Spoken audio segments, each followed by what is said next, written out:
പാവിത്രത്തിന്റെ ഒരു അപ്കമിങ് എപ്പിസോഡിലേക്ക് എല്ലാവർക്കും സ്വാഗതം. സുഡർ വിക്രമിനെ വിളിക്കുന്നുണ്ട്. സിംബ, ഇത് ഞാനാ സുഡർ. എനിക്ക് നിന്നെ ഇപ്പോൾ കാണണം. ദേ, ഞാൻ സ്കൂളിന് മുന്നിൽ വെയിറ്റ് ചെയ്തുകൊണ്ടിരിക്കുക. പെട്ടെന്ന് ഇങ്ങോട്ട് വാ എന്ന് പറയുന്നുണ്ട്.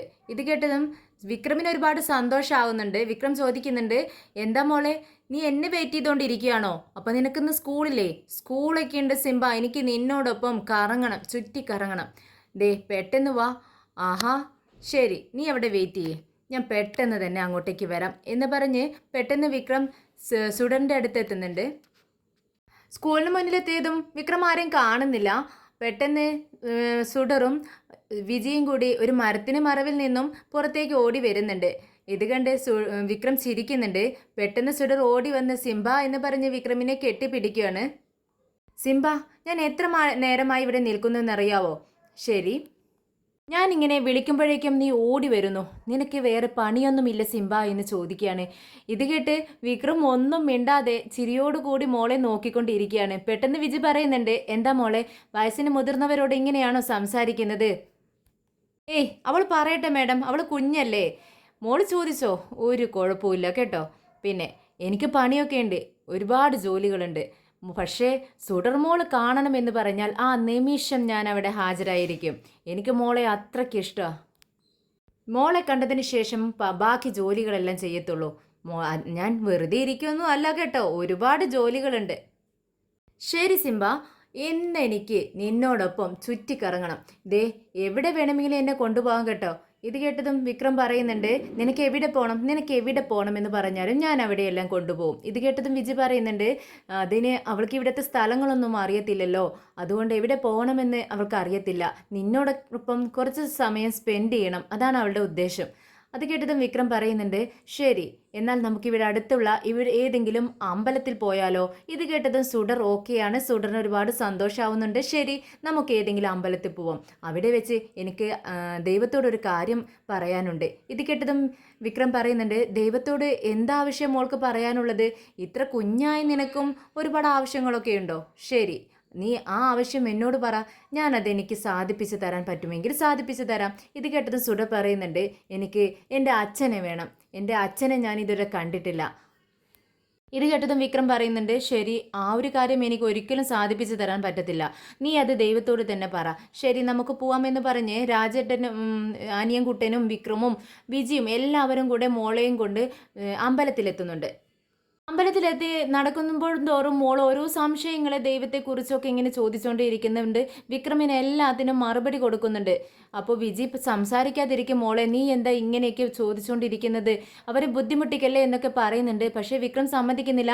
അവളുടെ ഡൗട്ടെല്ലാം അവൾ ചോദിക്കട്ടെ, അതെല്ലാം ക്ലിയർ ചെയ്ത് കൊടുക്കേണ്ടത് നമ്മളല്ലേ, അവർ കുട്ടികളല്ലേ എന്ന് പറയുവാണ്.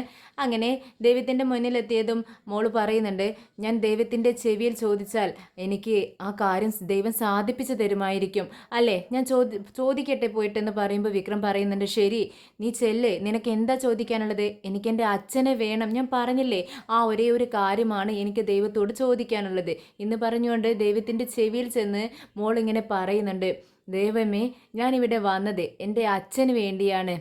പിന്നെ എൻ്റെ വീട്ടിലൊരു ദിവസം എനിക്ക് എൻ്റെ അച്ഛനെ തരാൻ പറ്റുമോ? എനിക്കറിയത്തില്ല, ഞാൻ ഇതുവരെയും എൻ്റെ അച്ഛനെ കണ്ടിട്ടില്ല. പക്ഷേ എൻ്റെ അച്ഛൻ എന്നെ അറിയാമായിരിക്കുമല്ലോ. അപ്പോൾ ദൈവം എൻ്റെ അച്ഛനെ എൻ്റെ വീട്ടിലെത്തിക്കണം. പിന്നെ ആള് മാറിയിട്ടൊന്നും അച്ഛനെ അങ്ങോട്ട് പറഞ്ഞയക്കരുത് കേട്ടോ. എൻ്റെ ഒറിജിനൽ അച്ഛനെ തന്നെ എൻ്റെ വീട്ടിലെത്തിക്കണേ. എങ്കിൽ താങ്ക്സ് എന്ന് പറഞ്ഞുകൊണ്ട് ദൈവത്തിൻ്റെ കവളിലൊരു ഉമ്മയൊക്കെ കൊടുത്തിട്ടാട്ടോ സുഡർ അവിടെ നിന്നും വരുന്നത്. അങ്ങനെ വിക്രം അവളുടെ കൈയും പിടിച്ചുകൊണ്ട് സംസാരിച്ചുകൊണ്ട് ഇങ്ങനെ നടക്കുവാണ്. അല്ല, ആരും പ്രതീക്ഷിക്കാതെ തന്നെ അങ്ങോട്ടൊരാൾ വരുന്നുണ്ട്. നമ്മുടെ ശങ്കരനാരായണനും അപ്പുറത്ത് പ്രാർത്ഥിച്ചുകൊണ്ട് നിൽക്കുവാണ്. നമ്മുടെ വിക്രമും സുഡറും ഇങ്ങനെ പ്രാർത്ഥിച്ച് കുറച്ച് ഇപ്പുറത്തായിട്ട് നിൽക്കുന്നുണ്ട്. പെട്ടെന്ന് സുഡർ പ്രാർത്ഥന കഴിഞ്ഞ് അപ്പുറത്തേക്ക് നോക്കുന്ന സമയത്താണ് ശങ്കരനാരായണൻ പ്രാർത്ഥന കഴിഞ്ഞ് അങ്ങ് തിരിഞ്ഞ് തൂണിന് മറവിലേക്ക് അപ്പുറത്തെ സൈഡിലൂടെ നടന്നങ്ങ് നീങ്ങുന്നത് കാണുന്നത്.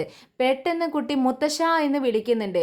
എല്ലാവരും മോള് വിളിക്കുന്ന നോക്കുന്ന ഭാഗത്തേക്ക് തിരിഞ്ഞു നോക്കുവാണ്. പക്ഷെ ആരെയും കാണുന്നില്ല. എന്താ മോളെ, എന്താന്ന് ചോദിക്കുമ്പോൾ ദേ വിജയമ്മ കണ്ടോ, മുത്തശ്ശൻ അങ്ങോട്ടേക്ക് പോയി എന്ന് പറയുകയാണ്.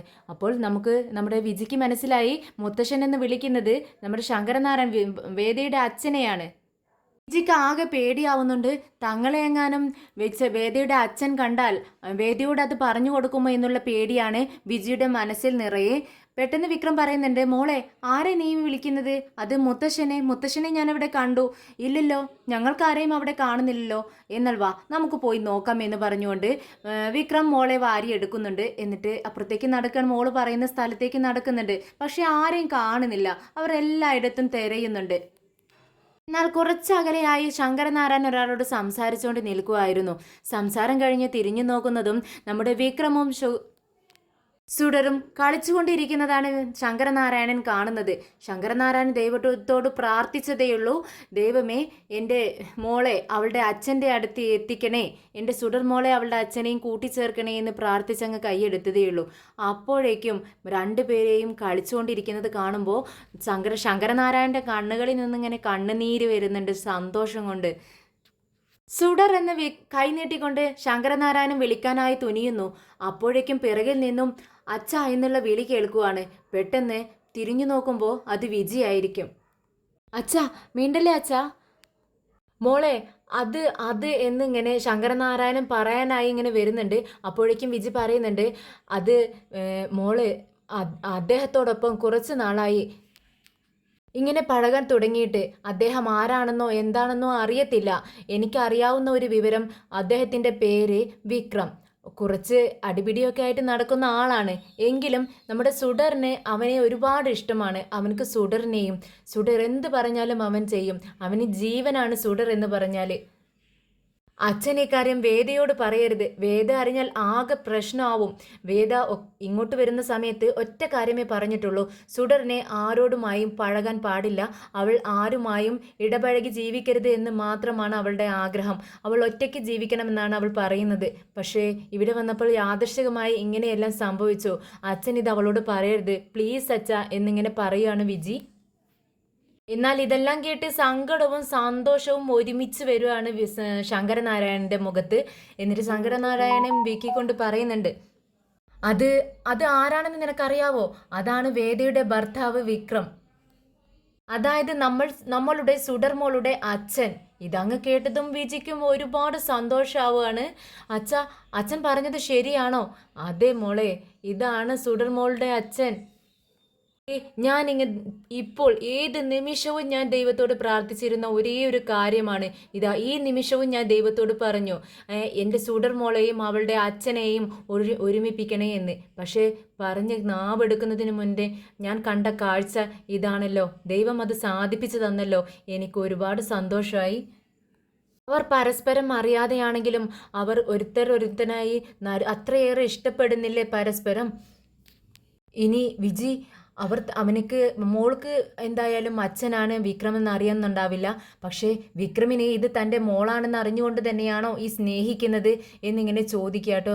തൻ്റെ സംശയം വിജിയോട് ചോദിക്കുകയാണ് ശങ്കരനാരായണൻ. ഉടനെ തന്നെ വിജി പറയുന്നുണ്ട്, ഇല്ല അച്ഛ, അങ്ങനെ വരാൻ ഒരു ചാൻസും ഇല്ല. പലവട്ടമായി നമ്മുടെ സുഡർ മോളോട് തന്നെ വിക്രം പറഞ്ഞിട്ടുണ്ട് തൻ്റെ മോൾ മരിച്ചുപോയി എന്ന്. ആ ഒരു സങ്കടം അവൻ്റെ മുഖത്തും കണ്ടിട്ടുണ്ട്. അവൻ അത് പറഞ്ഞുകൊണ്ട് സുഡർ മോളെ പിടിച്ചുകൊണ്ട് കരഞ്ഞിട്ട് പോലുമുണ്ട്. അത് ഞാൻ കണ്ടിട്ടുള്ളതാ. അതുകൊണ്ട് തന്നെ ആ ഒരു സംശയം അച്ഛന് വേണ്ട. അവനറിയത്തില്ല ഇത് തൻ്റെ മകളാണെന്നറിയാതെയാണ് സ്നേഹിക്കുന്നത്. അച്ഛൻ അക്കാര്യത്തിൽ ഒരു ഡൗട്ടും വേണ്ട, എനിക്ക് വ്യക്തമായി അറിയാവുന്ന കാര്യമാണ് എന്ന് വിജി പറയുമ്പോൾ ശങ്കരനാരായണന് കുറച്ച് ആശ്വാസമാകുന്നുണ്ട്. പെട്ടെന്ന് വിജി ചോദിക്കുന്നുണ്ട്, അച്ഛാ നമുക്ക് സുഡറിനോടും വിക്രമിനോടും ഇക്കാര്യം പറഞ്ഞാലോ? അവർ അച്ഛനും മകളുമാണെന്നുള്ള വിവരം പെട്ടെന്ന് ഒരു നിമിഷം ചിന്തിക്കുന്നുണ്ട് ശങ്കരനാരായണൻ. എന്നിട്ട് പറയുന്നുണ്ട്, അയ്യോ വേണ്ട വിജി, വേണ്ട. അവർ ഒരിക്കലും ഇക്കാര്യം അറിയണ്ട. അതെന്താ അങ്ങനെ പറയുന്നത് അച്ഛാ? അവരെ ഇന്നുകൂടി മോള് അമ്പലത്തിൽ വന്ന് പ്രാർത്ഥിച്ചതേയുള്ളൂ അവളുടെ അച്ഛനെ അവളുടെ കൺമുന്നിൽ എത്തിക്കണേ എന്ന്. ഇത് കേൾക്കുമ്പോൾ അവൾക്ക് ഒരുപാട് സന്തോഷമാവില്ലേ? അവളുടെ അച്ഛനെ തിരിച്ചു കിട്ടുമല്ലേ അവൾക്ക്? നമ്മൾ അവളുടെ സന്തോഷമല്ലേ ആഗ്രഹിക്കുന്നത് അച്ഛ എന്ന് ചോദിക്കുകയാണ്. ഇത് കേട്ടത് ശങ്കരനാരായണൻ പറയുന്നുണ്ട്, വേണ്ട, ഇത് വിക്രമും സുഡറും മാത്രം സംബന്ധിക്കുന്ന ഒരു പ്രശ്നമല്ല, ഇത് നമ്മുടെ വേദയെ കൂടി ബാധിക്കുന്ന ഒരു പ്രശ്നമാണ്. അതുകൊണ്ട് ഒരിക്കലും ഇക്കാര്യം അവർ രണ്ടുപേരും അറിയരുത്. ഇത് സുഡർ അറിഞ്ഞു കഴിഞ്ഞാൽ നിനക്കറിയാമല്ലോ, ഉടനെ തന്നെ ഇക്കാര്യം വേദയോട് ചെന്ന് പറയും. വേദ അറിഞ്ഞു കഴിഞ്ഞാൽ ആകെ പ്രശ്നമാകും. അയ്യോ അച്ഛാ, എനിക്കത് ചിന്തിക്കാൻ പോലും കഴിയില്ല.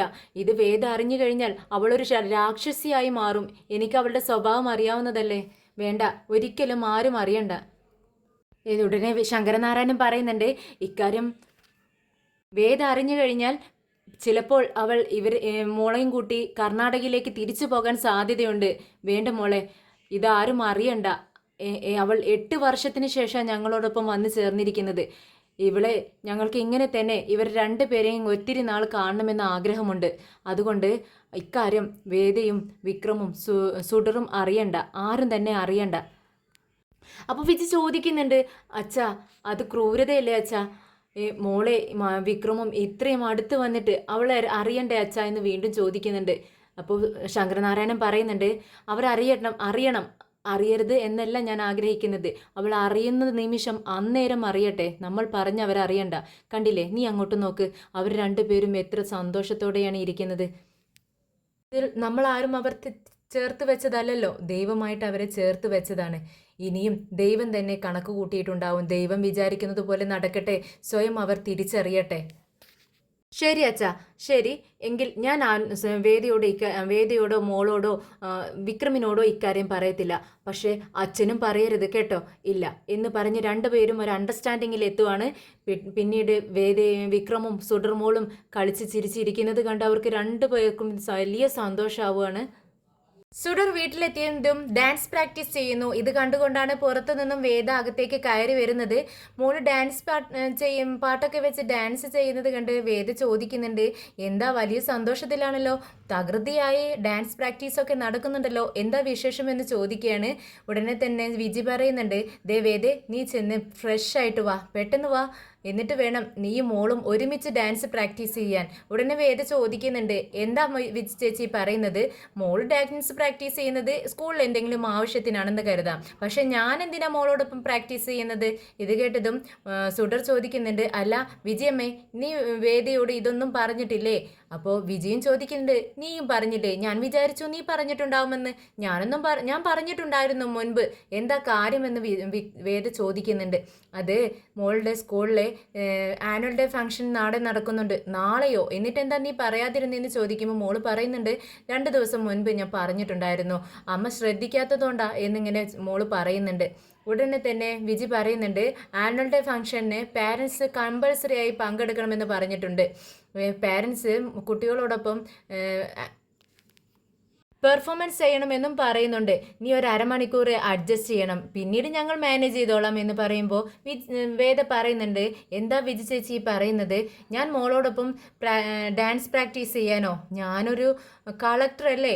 പിന്നെ പോരാത്തതിന് എനിക്ക് നാളെ വരാൻ ഒട്ടും പറ്റത്തില്ല. എനിക്ക് അർജൻറ്റ് മീറ്റിംഗ് ഉണ്ട്, അതിൽ പങ്കെടുക്കാതിരിക്കാൻ പറ്റില്ല.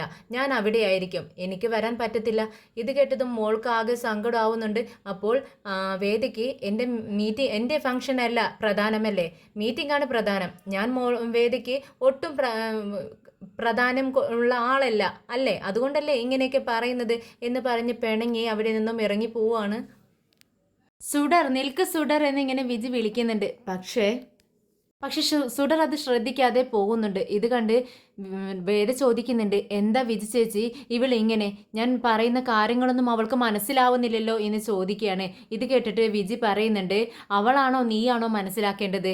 അവൾ പറയുന്ന കാര്യം നീയല്ലേ മനസ്സിലാക്കേണ്ടത്? അവൾ കുഞ്ഞല്ലേ, അവളുടെ ഫ്രണ്ട്സിൻ്റെ പാരൻസ് എല്ലാവരും വരും, അപ്പോൾ അവൾക്കും ഉണ്ടാവില്ല ആഗ്രഹങ്ങൾ, അവളുടെ അമ്മയും ഒരു പ്രോഗ്രാമിന് വരണമെന്ന്. ഇത് കേട്ടതും വേദ പറയുന്നുണ്ട്, ചേച്ചി CM പങ്കെടുക്കുന്ന മീറ്റിംഗാണ് നാളെ ഉള്ളത്, അതുകൊണ്ട് എനിക്കതിൽ നിന്നും ഒഴിവാകാൻ പറ്റത്തില്ല. അതുകൊണ്ടാണ് ഞാനിങ്ങനെ പറയുന്നത്. ഒരു കുറച്ചെങ്കിലും വരാൻ പറ്റുമെന്നൊരു ചാൻസ് ഉണ്ടെങ്കിൽ ഞാൻ വരുമായിരുന്നില്ലേ? എന്താ ചേച്ചി പോലും എന്നെ മനസ്സിലാക്കാത്തതെന്ന് ചോദിക്കുകയാണ്. ഈ ഒരു പ്രാവശ്യത്തേക്ക് ചേച്ചി ഒന്ന് അഡ്ജസ്റ്റ് ചെയ്യണമെന്ന് വിജിയോട് വേദ പറയുന്നുണ്ട്. ശരി, ഞാൻ ഈ ഒരു പ്രാവശ്യത്തേക്ക് എന്തെങ്കിലുമൊക്കെ ചെയ്തോളാം. പക്ഷേ ഇങ്ങനെയാണ് കാര്യങ്ങൾ പോകുന്നതെങ്കിൽ സൈക്കോളജിക്കലായി കുട്ടി ആകെ പ്രശ്നത്തിലാവും കേട്ടോ. നീ അതുകൂടി ഒന്ന് ശ്രദ്ധിക്കണം. ശരി, നീ പോയി ഫ്രഷപ്പായിട്ട് വാ, ഞാൻ നിനക്ക് കാപ്പി എടുത്തുകൊണ്ട് വരാം. എന്തായാലും ഞാൻ അവളെ ആദ്യം ഒന്ന് സമാധാനിപ്പിക്കട്ടെ, എന്നിട്ട് വരാമെന്ന് പറഞ്ഞുകൊണ്ട് വിജി പെട്ടെന്ന് മോളുടെ അടുത്തേക്ക് പോകുന്നുണ്ട്. വിജി റൂമിലേക്ക് ചെല്ലുന്ന സമയത്ത് മോള് പിണങ്ങിയിരിക്കുകയാണ്. മോള് പിണങ്ങിയോ? എന്താ വിജയമ്മയോട് മിണ്ടില്ലേ എന്ന് ചോദിക്കുകയാണ്. ഇല്ല, ഞാൻ ആരോടും മിണ്ടില്ല.